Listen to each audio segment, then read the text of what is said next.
এই পৃথিবীতে প্রত্যেকটা মানুষের ব্রেইনের সাইজ সমান, কিন্তু প্রত্যেকটা মানুষের চিন্তার সাইজ সমান না। বিল গেটসের ব্রেইনে আল্লাহ যে সক্ষমতা দিয়েছেন, একই সক্ষমতা আল্লাহ আপনার ব্রেইনেও দিয়েছেন। বারাক ওবামার ব্রেইনে আল্লাহ যে সক্ষমতা দিয়েছেন, ডক্টর ইউনূস সাহেবের ব্রেইনে আল্লাহ যে সক্ষমতা দিয়েছেন, আনোয়ার এইচ রয়্যাল রানা স্যারের ব্রেইনে আল্লাহ যে সক্ষমতা দিয়েছেন, একই সক্ষমতা, একই পাওয়ার, একই ক্ষমতা আল্লাহ আপনার ব্রেইনেও দিয়েছেন।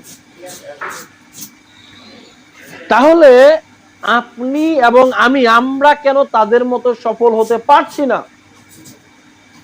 এটার মূল কারণ ব্রেইনের পার্থক্য নয়, তাদের মতো আমরা চিন্তা করতে পারছি না। এই চিন্তার কারণেই কেউ হয়ে ওঠে বিল গেটস, এই চিন্তার কারণেই কেউ হয় বারাক ওবামা, এই চিন্তার কারণেই হয় ডক্টর ইউনূস, আবার এই চিন্তার কারণেই হয় সদরঘাটের পুলিশ।